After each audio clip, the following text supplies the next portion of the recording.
5. It may be that the entire shape, trajectory, even outcome of the public inquiry is different because of the decision made by the Telegraph to publish these messages. 4.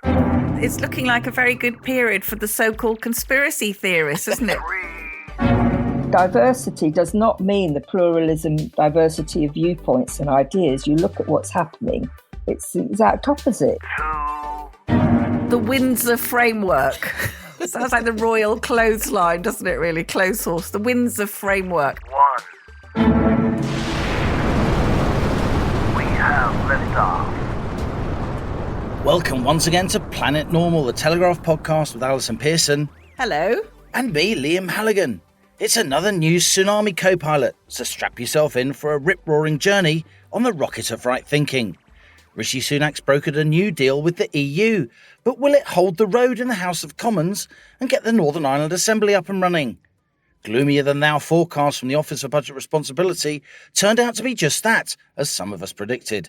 So far from being cash-strapped before the spring budget on March the 15th, Jeremy Hunt's suddenly flush with cash. More headaches for the Chancellor, as lobbying for both higher spending and lower taxes intensifies. And then, of course, there's the story dominating the headlines, the Telegraph's lockdown files. These lift the lid on the hundreds and thousands of messages, 2.3 million words, 3 times more than the Bible, of lockdown-era WhatsApp messages between Matt Hancock and senior officialdom. They're being taken out of context, says the former Health Secretary. But the Telegraph revelations and analysis, which began on Wednesday and are set to run for several days, will profoundly impact the upcoming public inquiry into lockdown, an inquiry that's been glacially slow to get going. We're feeling a bit smug, aren't we, co-pilot? Because it turns out the CIA and pretty much the entire US intelligence establishment now reckons COVID did stem from a laboratory leak in Wuhan, not some batty wet market. Planet Normal said that in June 2020. Oh yes, based on conversations with the former head of British intelligence, Sir Richard Dearlove, and what abuse we endured. But before we get going, Alison, let's pay tribute, as you do so beautifully in your latest column, to the wonderful Betty Boothroyd, House of Commons Speaker from 1992 to 2000, a parliamentarian not just of integrity and substance, but of beauty and style. Politics is meant to be showbiz for ugly people, and she was showbiz, as well as being a superbly even-handed Commons Speaker. To misquote the Bard co-pilot, shall we look upon her like again? Oh, I love a bit of Betty, Liam. We miss her, don't we? To think she was succeeded by the ugly weasel Burkow, honestly. Betty and I shared a beauty therapist, which is not something... A cross-party beauty therapist, no doubt. Not only a cross-party beauty therapist, but I think she was working better wonders on Betty than she was on me, even though I was 30 years her junior. Yeah, but, you know, a great figure. And I think rightly people united in affectionate tribute. She was the first female Speaker of the House of Commons, although she very specifically said when the vote was coming in, she didn't want to be voted on for what she was born, a female. She said it would be bad to have a bad woman speaker, better not to have a bad woman speaker. So she was articulating all this women getting there on merit. And yeah, a fabulous figure and tremendously unpartisan. I think we heard tributes, didn't we, Liam, from across all sides of the House to this really marvellous person. I think my own personal scoop, I mean, I know it's a week of huge Telegraph scoops, but my own scoop was that Betty, at the age of 86, had asked our mutual beauty therapist if she could have lash extensions. And she said, "Make me look like Minnie Mouse." Hold the front page. Hold the front page. That's a much bigger story than Lockdown Diaries. Forget Matt Hancock letting people with COVID into care homes. Absolutely wonderful figure who's left us. We shan't see her like again, I don't think. I got to know Betty because I was a political reporter for the FT while she was Speaker. And so I'd go to drinks in her sumptuous, massive parliamentary flat. Yeah. You could literally play badminton in her living room. And she once said to me, "You've got very twinkly eyes. Why are you a journalist? You should be a film star." True story. True story. My peak popularity. I must say, Alison, Penny Mordaunt's wonderful tribute to Yes. Betty Boothroyd as leader of the House. It was really politics at its best. A conservative frontbencher paying tribute to a parliamentarian of huge standing, originally elected, of course, as a Labour MP. 50 years in Parliament, the Commons and the Lords. She was like the Pennines, said Penny Mordaunt, from which she hailed. She gave Parliament backbone. Oh, lovely. So we are feeling quite smug, aren't we, Alison? Not least because of news from Wuhan. Yes, well, it's looking like a very good period for the so-called conspiracy theorists, isn't it? Because all of the conspiracies turn out to have been against us, not made up by us. I mean, barely a day goes by now, Liam, without someone revealing that something we got told off for saying on Planet Normal was indeed the God's own truth. And yes, one of the big sort of international stories of the week was that the CIA has essentially said it's most likely that COVID originated in that Wuhan bat virus lab for Wuhan bat viruses was not terribly well disguised as a coronavirus centre. Or Planet Normal listeners will recall with great pleasure the interview we did with Sir Richard Dearlove, former head of MI6, where he, with huge foresight and wisdom, described COVID as an engineered escapee. That's worth stressing, isn't it? It wasn't an aggressive leak at all, because, of course, China's own economy was really damaged badly by lockdown. It was a mistake that you had engineers, scientists in that lab, a lab partly funded by the Western world, it should be said, who were investigating different forms of viruses for civilian and medical reasons rather than military reasons. And the sense is, the likelihood is now, almost a consensus now among very well informed people, that the virus accidentally escaped. But, Liam, it was a very dark and twisted tale.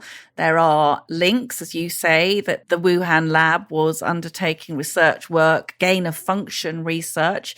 And there were some of our own scientists who we won't name at the moment, and early attempts by the Lancet magazine, which we covered, to close down this impertinent line of speculation that COVID had originated in a lab. So very, very murky. And we must pay tribute to you, Alison, because that was your interview with Sir Richard Dearlove. Planet Normal listeners can go back through our archive. That was in June 2020. As I said, it was literally only our second ever episode of Planet Normal. It's also worth listening to the excellent Matt Ridley, who we had on the Rocket of Right Thinking in November 2021, who, of course, has brought out a book on the origins of COVID. Again, a book that was heavily criticised when it came out.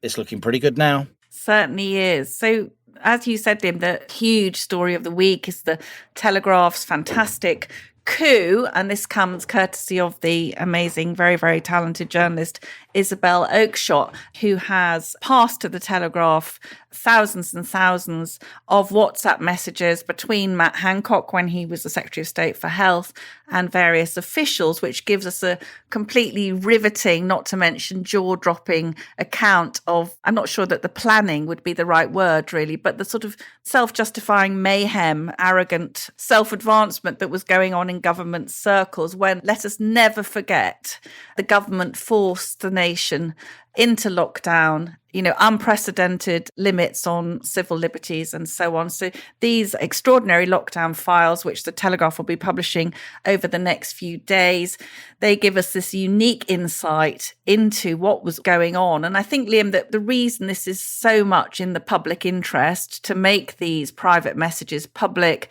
is the public has a right to know what was the basis on which the government forced the country into lockdown. There are extremely difficult questions now for ministers about the decisions that they made on citizens' behalf. What do you make of it, Liam? Well, I think we should say that this is a very complicated story, and Planet Normal listeners can read Isabel Oakeshott's piece that was published by the Telegraph on Wednesday. Link is in the show notes to this episode. I had to release Matt Hancock's COVID WhatsApp messages to avoid a whitewash, she says. And her whole point is that the public inquiry into lockdown, something that we've often highlighted, Alison, where is it? Where is it? Isabel points out that Sweden had its own public inquiry wrapped up a year ago. The French didn't hang around with their public inquiry Also, that's made huge progress, as has the Italians' public inquiry. And yet we are still basically arguing about the terms of reference of our public inquiry. And groups like yours, journalists like you, Planet Normal, Molly Kingsley and her team at Us For Them, another key campaigning group, have been calling for the terms to include the impact of lockdown on kids, to include the impact on schools and all the rest of it. And it's not yet clear to me that those things are going to be included. So Isabel's explanation for why she released these WhatsApp messages originally given to her by Matt Hancock as she collaborated on his book is there under that link. But we must also say, Alison, as the fair-minded journalist that we are, that according to Matt Hancock, there is another side of the story. And I just want to read out what Matt Hancock's spokesman has said. I think we do need to do this before we carry on this discussion.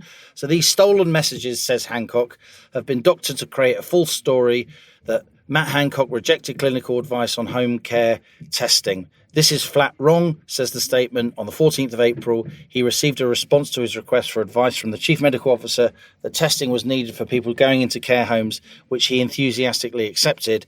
Later that day, he convened an operational meeting on delivering testing for care homes, where he was advised it was not currently possible to test everyone entering care homes, which he also accepted. Matt concluded, he was of course Secretary of State at the time for Health, that the testing of people leaving hospital for care homes should be prioritised because of the high risks of transmission, as it wasn't possible to mandate everyone going into care homes got tested.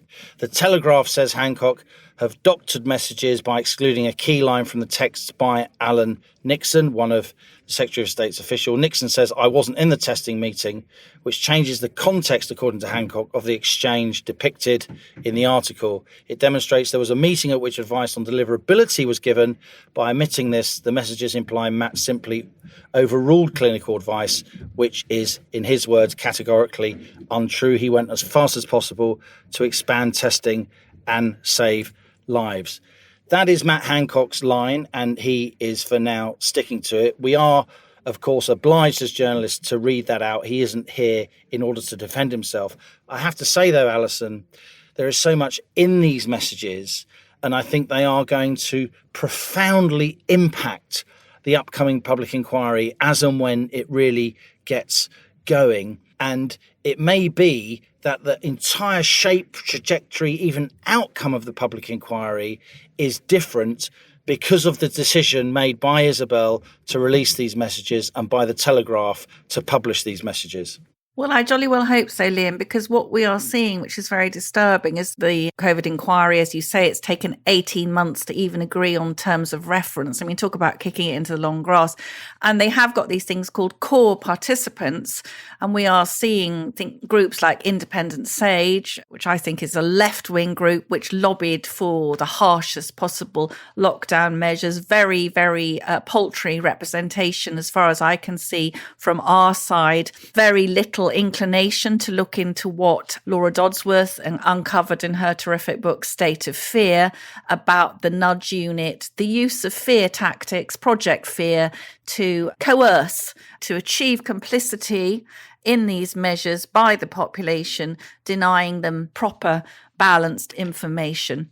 And I think one of the very interesting things, I mean, obviously we're on day 2 now when the podcast is going out, and day 2 is going to be devoted to the leaks or the WhatsApp messages about schools, the closure of schools. We know already from Isabel and Matt Hancock's book that the reason children in British English secondary schools were forced into wearing masks was because Nicola Sturgeon had introduced a mandate in Scotland, and so they decided they couldn't be left behind. There was no scientific basis for putting children into masks. It was purely political expediency. Let's copy her. Absolutely pathetic and outrageous given all the adverse effects this has had. So today, a change of tack. Yesterday was the care homes. Today it's schools. But I think one of the things that's coming through from Isabel Oakeshott's revelations is that once politicians had been making these decisions very quickly on the hoof, but then a tremendous reluctance to admit that they'd been wrong. So say they'd said, you have to self-isolate for this period of time. if it turned out that that was wrong, that in fact it could be a much, much shorter period of time, or, in certain cases might not be necessary at all, inability, political unwillingness to cause themselves the political embarrassment of saying, actually, you could walk your dog more than once a day, but let's not tell them that, because if we tell them that, we'll look stupid. So it's better that they only walk their dog once a day. And before I hand over to you, Liam, let me just say that one of the things I watched during the pandemic with absolute horror, Planet Normal listeners will obviously remember the wonderful story of Robert Styler and Josephine, where Robert was unable to gain access to his wife of many, many years in a care home. And Robert kept emailing us saying, why can't I go in and see Josie when care home workers are walking in and out, going home to their families? I'm isolating. Why can't I see my wife? And Planet Normal lobbied very heavily for Robert, and he did indeed have one last dinner with Josephine before she died. But one of the things that we've seen in the lockdown files is that social care minister then, Helen Whately, was repeatedly warning Matt Hancock that the restrictions on care home visits were inhumane. Residents were being left isolated for months. In October 2020, according to the leaks in the Telegraph, Helen WhatsApped Hancock warning against preventing husbands seeing wives. People were, according to Helen Whately, giving up hope. Let's remind ourselves, Liam, that Matt Hancock ignored those warnings and care homes only returned to something like normal visiting in July 2021. So that's one example of why these revelations are so incredibly important. We should stress, as Isabel does in her article, Allison, that to his credit, when Hancock and Isabel had finished their book and it was subject to the official vetting by the Cabinet Office, because he was a Cabinet Minister who'd recently stepped down, that them's is the rules. There were lots of changes, but in Isabel's word, Hancock pushed back hard in favour of disclosure.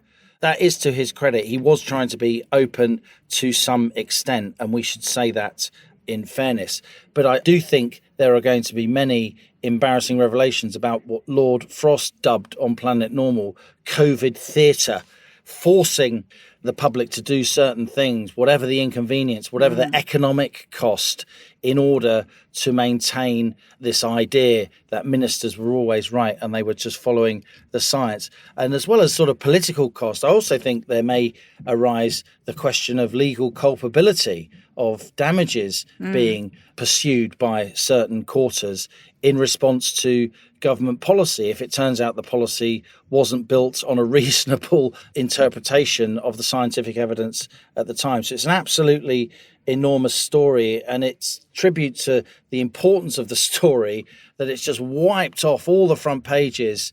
Ongoing analysis of what happened earlier in the week, of course, which was Rishi Sunak unveiling a new deal between the UK and the EU when it comes to Northern Ireland. Ordinarily, we would be all over that deal, pursuing various thoughts and leads about the implications of the legal text and so on. But there's almost silence on that because everybody now is so fixated on these lockdown files. Yes, that's right, Liam. It has wiped it off the front pages. Before we go on to the protocol, of course, which Lord Frost, David Frost, prime mover in these matters, has expressed strong views in the Telegraph yesterday as well. But can I just end up by quoting Fraser Nelson, editor of The Spectator, Telegraph columnist, writing about the lockdown files. He said, for all the claims to be following the science, the lockdown files show how often the diktats were political guesswork masquerading as science. And that was something that our own science editor, Sarah Napton, told us on Planet Normal just a few weeks ago, wasn't it, Liam? That stuff that was being discussed behind the scenes with Sarah, almost comical admissions that some of the restrictions were pretty ludicrous. These measures were then advanced with a straight face at these media briefings. And before we move on, Liam, I just want to say that it was a very turbulent and bruising period for you and I, and for the very few journalists who attempted to do journalism I mean, it's that bad, really. I think it's been an absolutely disgraceful period for our trade. And we are now finally starting to see some of the furious lines of inquiry and challenge that would have been very, very nice to have been seeing in the spring of 2020. Anyway, we will undoubtedly be returning to this. I'm hoping that Isabel Oakeshott will come onto the podcast to talk about it. But coming back to this, what we must call the Windsor framework. Sounds like the royal clothesline, doesn't it, really? Clothes horse, the Windsor framework. David Frost said it's a bitter pill to swallow. You know a lot more about this than I do, Liam. Can you tell us quickly, is this a really good deal as it's being sold enthusiastically by Rishi, or is it the same old with a nice lick of paint? Well, one of our favourite aphorisms about Northern Ireland is that if you're not confused, you don't really understand what's going on. And it is very, very complex. I think the essence of this deal, and of course everybody is still going through the labyrinthine texts and so on, there seems to be quite a lot of discrepancy between the text that the British side released and the text that the EU side released. The essence of it is that even though it will be easier to import goods from GB into Northern Ireland, so it's importing goods within the UK, even in the so-called Green Channel, there will still be checks on about 10% of goods going through. That seems to be what the document is saying. The ECJ, the European Court of Justice, will still hold sway in Northern Ireland. The so-called Stormont break, which allows the Assembly of Northern Ireland to stop any particular law that the ECJ is bringing in Northern Ireland, will be used, quote, only in very exceptional circumstances, according to the text released by the EU side. And it strikes me that the whole point of Brexit is divergence, the idea that we can make our own laws that are different from the EU's laws, partly in order to make ourselves more competitive. And the EU, of course, is petrified about that because we tend to be, when we get going, quite a competitive place. And the problem is those new laws won't apply in Northern Ireland. And this is the danger, that politicians going forward will be scared to diverge from the EU on GB, on the mainland, if you like, because it will just expose the extent to which you can't do it in Northern Ireland. So by retaining control over Northern Ireland, and Ursula von der Leyen has been telling the continental press, if you like, that the protocol basically stays in place. Not much has changed. It is just a new lick of paint. What it will do will prevent the UK as a whole, and GB in particular, making those changes that Brexit was meant to be all about, making us a more dynamic, more competitive, more growth-oriented economy, as is our kind of national inclination to be. So, as I've said many times, Alison, I think the whole thing is a contrived hoax. The whole notion that you need to massively protect the border between Northern Ireland and the Republic of Ireland. The invisible border is already there. It's very effective. You can have trusted trader schemes, derogations for small firms. You can have limited behind the border checks. You do not need infrastructure on the border. And it's a denial of that reality that I just said, a reality borne out by many, many academic studies, a reality initially acknowledged by the Republic of Ireland's own tax and border institutions under Enda Kenny in the first few months after Brexit, before Leo Varadkar came in as Taoiseach, and now, of course, he's back as Taoiseach. It strikes me that this is an ongoing power grab by the European Commission in order to make Brexit as difficult as possible. And even though Prince Charles breaks bread and has tea with Ursula von der Leyen, I can't see the DUP accepting it. And for that reason, I can't see Stormont getting back up and running, which raises major issues for the delivery of public services in Northern Ireland, for the governance of Northern Ireland. So the mood music was pretty good before the lockdown files wiped this off the front pages, but I do not think we're nearly there yet. There has been progress made, but I don't think it's nearly as smooth and elegant an outcome as we're currently being led to believe. I really appreciate listening to you on that, because I think that you're saying stuff that we're not being told.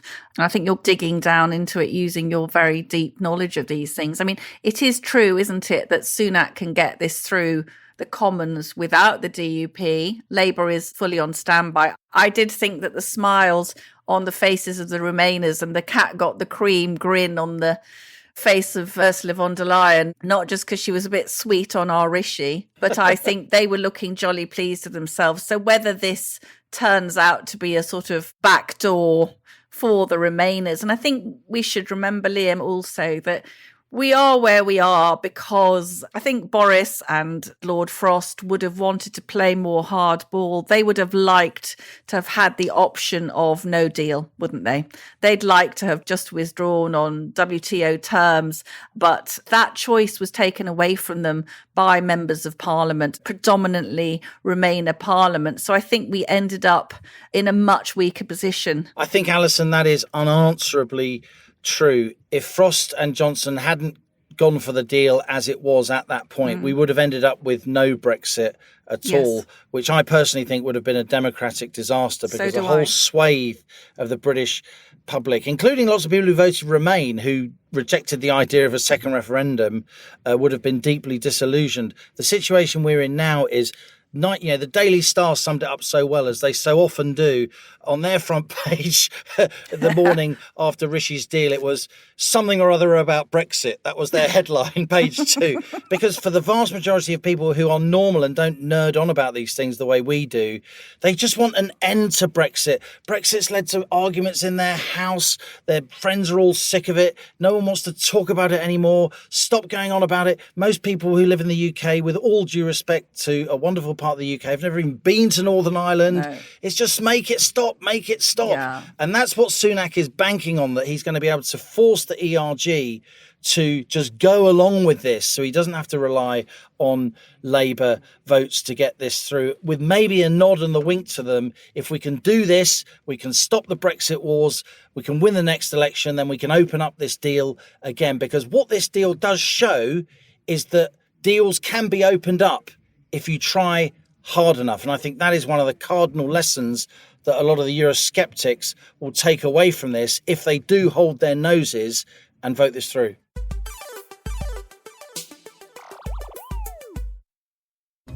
Hello, I'm Christopher Hope, but my pals call me Chopper, and you can too. Just dropping into my second favourite podcast to tell you about another Telegraph show, mine. As the Telegraph's chief political correspondent, I spend my days holding politicians to account and asking them about the things that affect you. I speak to top politicians from across the political spectrum, commentators with their finger on the pulse, and of course, my talented colleagues at the Telegraph.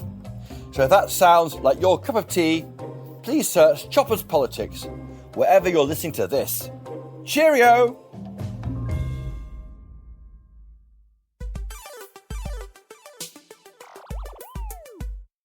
Our guest on the Rocket this week is a marvellous teacher and education specialist called Alka Sehgal Cuthbert. Alka is a director of Don't Divide Us, which describes itself as the UK's common sense voice on race. Alka's family came to the UK from India in the early 60s.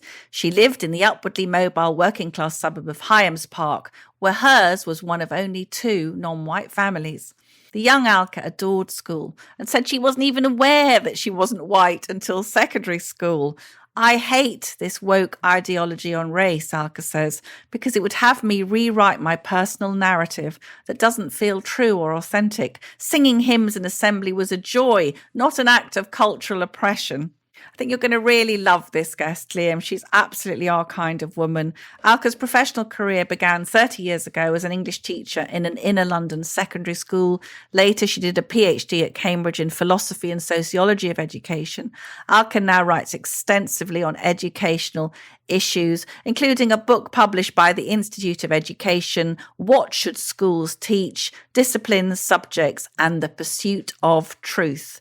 Alka Sehgal Cuthbert has grown increasingly alarmed by equity, diversity and inclusion initiatives in schools, which she sees as antithetical to the truly liberal education which she loves. Don't Divide Us's latest campaign is called Educate, Not Indoctrinate. So I began by asking Alka why our children are being taught things like critical race theory in schools, and what harm she thinks that might be doing. Why it's happening, I think there are a set of different kind of reasons that have converged together to create this very special, rather horrible moment. And that's to do with internal weaknesses within education for decades. I don't think any political party has really taken the idea of education seriously and what it means to educate and socialise the young. There's been a kind of intellectual deficit within the disciplines themselves and a confusion, I think, in the profession as to exactly what teachers should be teaching and why and how. And instead, you've got a very technocratic approach to that. And then, of course, you've got the kind of more recent, almost like a political implosion or a democratic deficit. And there's a layer, I think, of a new managerial class who have been brought up in an educational and cultural atmosphere, which has completely turned its back on the values of the Enlightenment that most people agree with. For example, you treat people as equals, irrespective of their colour. And that's a very basic belief that most people believe in, just like teachers should teach impartially. And it's got us very far in terms of social and moral progress as a society. I mean, Britain has a very good track record on this, and no one in Britain should be on the defensive about this. And yet we see time and time again, you know, from head teachers to local councillors to national politicians, completely caving in at the first accusation of Britain being systematically racist. And it's just not true. How widespread is this kind of what we could call indoctrination in our schools? You know, I don't want to get all technical about methodologies, but there's a very key point of method when you're trying to understand or explain or describe society. One way of doing it is through numbers, and you just interview every single school and see what they're doing. That is impossible. It's certainly impossible for a team like Don't Divide Us. But there's a different way of analysing these things, and that is if you look at the institutions, the different levels, and what we see, and what are they saying, what are their policies, and what we're seeing happening from top right down to the bottom. That is from government level, civil service, local councillors, the main exam boards, AQA, right down to sort of local schools. Even if they say they're not using CRT, that's critical race theory, explicitly, which they may not be, the core anti-patriotic belief at the heart of this, that Britain is systematically and institutionally racist and that the majority of its population, who happen to be white, have partaken in this history and continue to benefit from this sordid history, that is kind of accepted. If you go to your school's website and look at their equality statement or their anti-racist statement, it's very unlikely you won't find a sentence bunged in there saying, of course, we are an anti-racist school. Now, if you're saying that as a kind of throwaway comment, then that can only mean that you think that there is a problem of racism that the school needs to address. And yet when you ask them, which I have done, I've gone to heads and I've said, well, you're introducing some fairly sweeping changes here. What problem have you had of racism in your school that's led you to take this action? And they've absolutely failed. Not one head has given me a satisfactory answer that there's a problem of racism. What they do refer to is, statistics show we're underrepresenting. And they then go into a question of, statistical disparities that is not an adequate answer, really. So when you say how widespread is it, I would say it might not be happening at your local school right now, but all the official people responsible for education, there isn't really anybody there who's challenging this, who's stopping it. So it will roll out unless it's stopped. You sent me, Alka, an extraordinary photo of a book display in a primary school in rural Cambridgeshire, and nearly every book on that display was about slavery or racism or skin colour. Now, this was at a school with obviously young children where the majority of pupils were white and, as it happens, from Eastern Europe. Now, what are the teachers who put up that display thinking? Are they just thinking, this means I'm a very nice, sensitive person who is basically going with the fashion, going with what the trend is? I think what happened is a knee-jerk reaction on the part of certain staff members of the school to be seen to, A, doing something to improve the diversity of their reading, whatever that may mean. They've been criticised for the diversity of their reading. And instead of calmly asking the person inspecting them, well, what do you mean by that? They just kind of automatically took on the commonplace assumption that that must mean we're a bit racist. We've got to show that we're not. It's a kind of combination of being rather not intellectual enough, and you're a teacher, so it's your job to be intellectual, and also just going for the quick, supposedly ethical answer of let's show how good we are, what good people we are, how we mean well. Not even thinking what that might do to the pupils, what implicit messages there are. People would say, what's wrong with these equality, diversity and inclusion initiatives in schools? Aren't they just about creating a fairer, more sensitive society? Unfortunately, that is a fairly common interpretation of equity, diversity and inclusion. But I think we really have to, be much more assertive and confident about saying equity means equity of outcomes. It doesn't mean equal access or equal opportunity. It means you want everybody to actually come away with the same.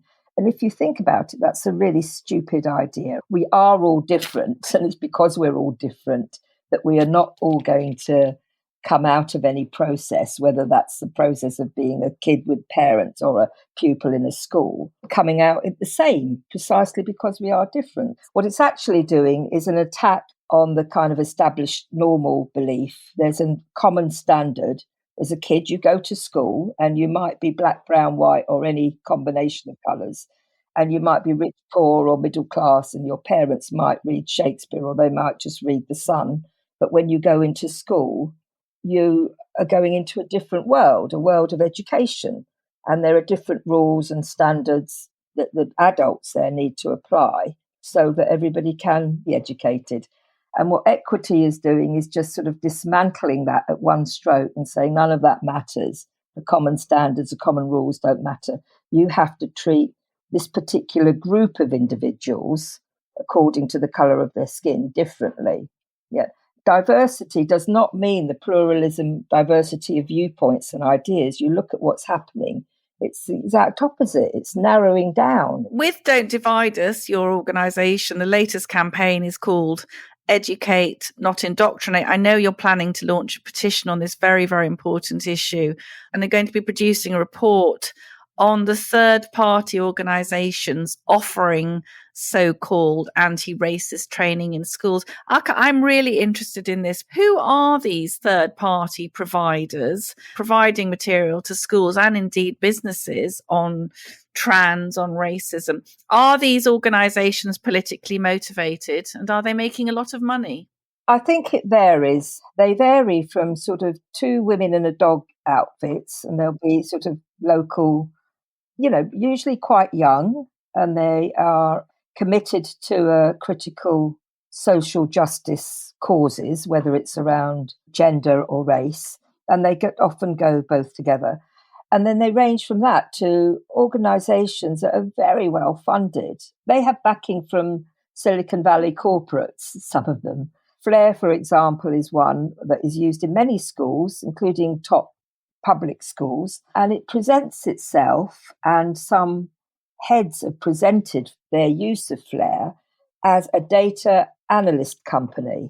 They do use a lot of data, right? They use quantitative methods that are based on the most, mind-numbingly boring and reductive questions like online multiple choice. Do you know what white privilege is? When you start seeing that language, you should really be alert that we are not talking about something that is politically neutral. Whether people are doing it intentionally or not, this is a partisan ideology. And these companies, their qualifications are varied.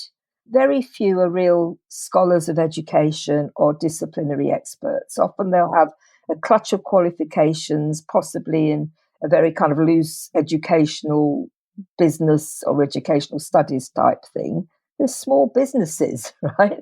And they're selling like a moral badge to schools that has absolutely no place anywhere in society, but least of all schools, least of all places where, we're meant to be teaching the young how to think and how to judge and how to use their intelligence, their own moral feelings and their imagination to come to their own judgments, not just accept a pre-formulated, pre-packaged ideology on race and gender that is not even true. You know, you can't change your sex. So why are schools telling them kids that they can?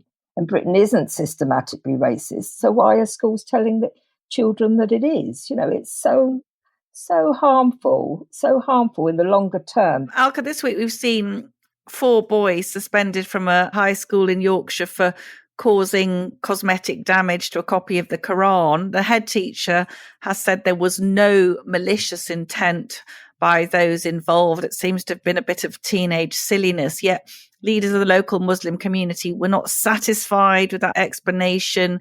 They're calling for police to take swift and appropriate action to deal with this grave situation. What's your take on that teenage fracas being blown up into a sort of major hate incident? I think it's appalling. I think it's appalling in every single way. There is not one positive thing to be said about this. You know, politically, it's just going to be stoking up grievances all round. It's a terrible abdication of adult duty to children. Imagine doing this and making young children, or in this case, young teenagers, feel like they're responsible for causing this societal hatred. It's awful when you put that responsibility. We have childhood and we have adolescence for a reason, you know, to protect that particular group of people while they're still developing. And instead of respecting that, what we're now seeing happening in incidents like this is sort of letting the outside world and or the politicking, you know, just like be dumped onto schools. It's a real bugbear of mine when you have certain Muslim leaders referring to the community. They don't mean the wider community, do they? Absolutely not. No, I mean, we have to realise that there are groups of so-called community leaders who have been cultivated over the years, probably by across all the political mainstream parties, to be the representative voice piece of the wider community, when, as you say, they're not. They're usually the most socially conservative sides of things. You know, most of my Muslim women friends are like appalled, you know, it's like just dreadful. Just moving on, we've just had another row, haven't we, of puffin books using sensitivity readers, so-called, to remove unpleasant or contentious words from the works of Roald Dahl. These anarchic, very funny, sometimes rude books, which you and I, as English teachers, will know that kids do adore. What did you think about that censorship in the name of so-called protecting children?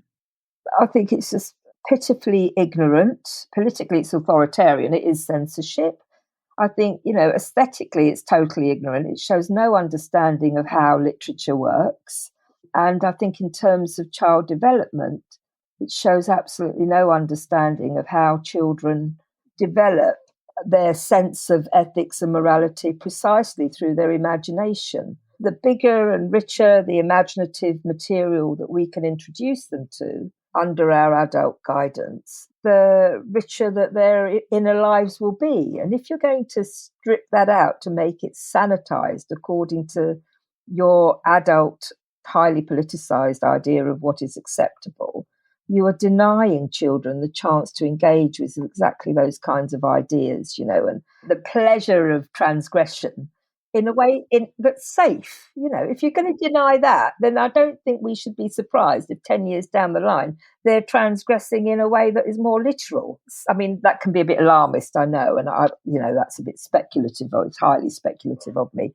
But I do think we need to take children's imagination seriously, and we need to understand that good literature is exactly that literature that is complex, that is both naughty and wonderful, that is both ugly and beautiful, in a language that appeals to everybody, you know, given a good translation if it's not written in English. You sound like the ideal English teacher to me. Finally, Alka, we're talking in a good-humoured way, but it seems to me to be genuinely alarming. You know, the sort of vein of thinking is becoming embedded in schools, and perhaps parents are unaware of how much their children are being brainwashed. What can parents and grandparents who are upset about this do to support you and don't divide us in your fantastic efforts? Thank you, Alison. I love being a teacher. If it wasn't for this, I'd be teaching. But anyway, I think it's really important that people understand the seriousness of this. We are not talking about a few outliers. This is a trend that is getting more entrenched day by day. If you are a parent or a teacher and you have any concerns about what is being taught to children or the way it's being taught to children, if Shakespeare is being introduced to a class as a white supremacist, then, as a teacher, I would be like, alarm bells would be going. Get in touch with us at, don'tdivideus.com, or if it's around gender, there are lots of other groups working in this field around gender too. Get in touch. Keep copies of letters. Take photos of homework. I know it can sound conspiratorial, but really it's got to this point, so we might as well just accept it and understand we've got to do something about it. The Department of Education isn't going to do much about it. We don't know if any of the politicians can. So it's down to us. Keep a record. In the first instance, always go in good faith and raise concerns with the school. But we are finding very few parents who've had success with that. And I think, like I said, you keep records, you take the screenshots, you send them in to us. We can talk with you. We can send speakers if you want to have a coffee morning or a meeting in the pub and you want to discuss it. We'll help. So I really hate to say this as a teacher, but really, you can't trust the schools to not be doing this because the pressures around them are so much for them to be doing this. And ask yourself, do you think schools should be teaching the children that Britain is racist? Do you think schools should be teaching children that they can change their sex? Now, if you say no to either of those questions, then you need to be alert because that is what is happening in schools. Well, Alka, I know that Liam will be absolutely on side with me in supporting you in everything you do. This is something I know also that the wider listeners of Planet Normal in the cause of greater sanity will be really cheering you on. And anyway, such a pleasure to talk to an inspiring campaigner and fellow English teacher, Alka Sehgal Cuthbert. Thank you for being our guest on Planet Normal. Thank you very much, Alison. Thank you. Alka talks in a calm way, Liam, but I actually think what she's talking about is one of the biggest issues of our day. I think she's talking about the planned cultural partisan indoctrination of children in schools, and this is coming out of the institutions, as Alka said. It's coming out of teacher training, it's coming out of universities, and it's actually infiltrated the highest levels of government. And there are these third-party providers who, as Alka mentioned, basically are giving moral badges to schools to teach things that the vast majority of British parents would never agree with. I must say I agree with you, Alison. I think there has been a bit of pushback among the general population, as we saw in Scotland, where Nicola Sturgeon got herself into such a mess with gender identity, as we're seeing among the sports bodies, where they're starting to adhere to a modicum of common sense when it comes to the grotesque injustice of female-born competitors having to compete with male-born competitors who have, quotes, transitioned. And yet when it comes to our institutions, the civil service, a lot of virtue signalling big business, and even the teaching profession, or some very militant parts of the teaching profession who are bullying a lot more of the teaching profession into submission, they seem to be doubling down on critical race theory, other ideologies, which really alarm and even, I use this word with regret, disgust a lot of the population, that their children are being exposed in many cases to complete nonsense, which when it comes to race in particular seems determined to be as divisive as possible. Look, I grew up in a really, really multicultural environment. I grew up in a pretty blue-collar part of Brent in the 1970s, when Brent in northwest London was the most ethnically diverse part of the United Kingdom, bar none. And I'm so proud of the fact that in my primary school classes there were kids who were all the colours of the rainbow from all parts of the world. We had Afghan refugees, we had Cypriots, we had people from the Indian subcontinent, we had people from Jamaica and the rest of the Caribbean, we had a few, Irish waifs and strays like my family, and we just got on. And some of those people I've had a very different life from almost all of them, but we remain great friends to this day based on our differences and the fact that we grew up in and out of each other's houses, exploring each other's cultures. It didn't matter where your mate came from or where her mum came from, as long as you got an ice cream. It really didn't matter. And it seems to me that the teaching profession back then was so much better at just letting nature take its course. Kids aren't born racist and divisive. They learn that from adults. And it strikes me that a lot of what teachers are trying to do, and I would like to say often with the best intentions, and many teachers do have the best intentions, but some teachers are radicalized and deeply ideological about this. And it's not good for basic British tolerance, multiculturalism. We are among the most tolerant, most successfully integrated countries in the world. Of course, there are many, many, many problems, but I don't see how this ridiculously heavy-handed series of interventions by the teaching professions are going to do anything to alleviate those problems. You remember the great song, which is little known actually, from South Pacific. I'm a huge Rodgers and Hammerstein fan. You've got to be taught before it's too late, before you are 6 or 7 or 8, to hate all the people your relatives hate. You've got to be carefully taught. Moment of profundity in a beautiful musical, Liam. We'll be keeping Planet Normal listeners up to date with what Alka Sehgal Cuthbert and Don't Divide Us are doing. I'm sure lots of people will want to support them. They've got a petition coming soon to go to the government, so we'll provide you with details about that. Now it's time for our listener emails, your messages sent to planetnormal@telegraph.co.uk.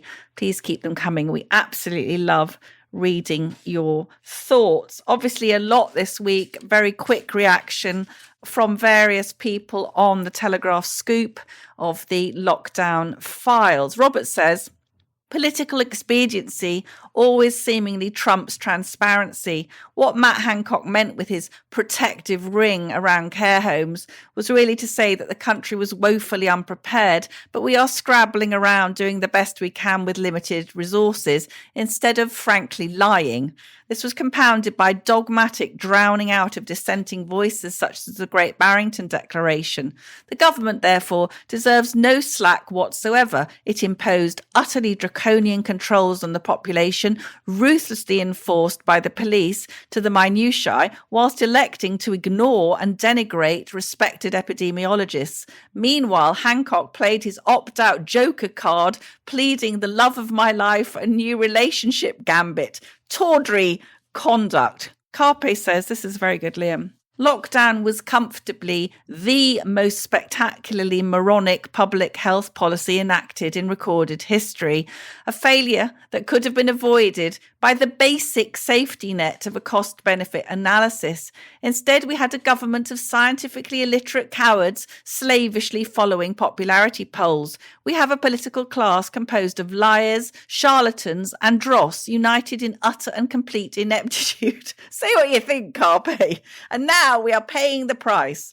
Excess deaths due to the NHS turning itself into a single disease service are now costing far more life years than were ever supposedly saved. Isn't it typical of Conservatives' Labour that the COVID inquiry is already a very slow-running joke, that civil servants' names have been blocked out? The sad fact is our politicians and civil service mandarins are utterly third-rate trash. We deserve better. This is from Chris. I'm waiting for the real dirt on lockdown. There must be plenty of back and forth about how none of it worked and they just demanded more and more. Lockdowns, utter failure. Masks, utter failure. Track and trace, utter failure. Distancing and insane rules, utter failure. International travel bans, utter failure. Sweden did relatively nothing, yet its mortality graph mirrors our own exactly per capita, says Chris. And Nicole says, I used to volunteer at my local primary school in the East Midlands, listening to 7-year-olds reading. The majority of the books available weren't the cosy, homely ones with lovely illustrations, but as you said on Planet Normal, diverse and inclusive, with not very interesting stories of mixed-race families, single-parent families, so boring. I used to give the children normal books if I could find them in the library, but the display shelves were full of these awful books, with titles like, Are You Being Bullied? It's so depressing. I often took them off the display shelf and replaced them with the rare normal children's books. Hopefully teacher didn't find out. Best wishes and thanks for a great weekly podcast, says Nicole. By the way, bit of a sneak preview. I am heading off to Sweden soon, co-pilot, to do an interview for us with the great and sane epidemiologist Anders Tegnell, the only man in the world to actually follow the World Health Organization pandemic plan. So we'll look forward to that very much in a few weeks. Mike says, "Dear Alison and Liam, I love your podcast and have listened to every single episode. Forgive me for being a pedant." Uh-oh, Halligan, here goes. One medium, several media. One phenomenon, several phenomena, both in today's episode. Oh my God, I'm an English teacher, Halligan. How can this have been allowed? Please keep up the good work. Well, Mike, we will endeavour to get our plurals in the right place. And Tony says, "I'm a great fan of Planet Normal. My wife and I follow GB News with great enthusiasm, especially Liam's economic stuff. We both read Allison's Wednesday column in the Telegraph. Your interview with Dr. Jerome Booth was both refreshing and worrying. My two main groupthink concerns were lockdown, evident within the dependency on SAGE and their recommendations, and currently the hysteria over net zero. Groupthink is almost as contagious as some of the worst medical conditions. Worryingly, it seems to prevail within government, especially, as Liam frequently points out, within the Treasury. Jerome's book should be compulsory reading for civil servants, MPs and scientists. The cancel culture is probably compounding the evils of groupthink. It's certainly true, co-pilot, that from the lockdown files, which you can read on the Daily Telegraph website, that groupthink is certainly being pointed out by Isabel Oakeshott as one of the real villains of the whole pandemic. And on that bombshell, that's it from Planet Normal for another week as we leave our sanctuary of sweet reason, our flying refuge of reasoned views. Email of the week, it's my turn. I think it's got to be Nicole, who likes reading books about Janet and John and Ladybird books, not books about whether or not you're being bullied. So Nicole, send us an email, planetnormal@telegraph.co.uk, put mug winner in the subject heading of your email and give us your postal address, and that rare as Rocking Horse Blue Planet Normal mug will wing its way to you. If you enjoy Planet Normal, we jolly well hope you do, please leave us a rating and a review on Apple Podcasts or Spotify. The co-pilot often spends many hours browsing them to burnish his very, very small ego. It does help. It also helps other listeners to find us so the Planet Normal family can grow. And as we speed away from our beloved Planet Normal and the madness of planet Earth comes back into view, thanks as ever to our producers, Isabel Bouchard, Elliot Lampitt, and finally to our editor, No Hitch with Zoe Hitch. It is she, and to whom we must now pay tribute, because after putting in a fabulous shift in the engine room of the Rocket of Right Thinking, she is now off to journalistic pastures new, and she will be missed. Meanwhile, stay safe and in touch with us and with each other. Until next week, it's goodbye from me. And it's goodbye from him.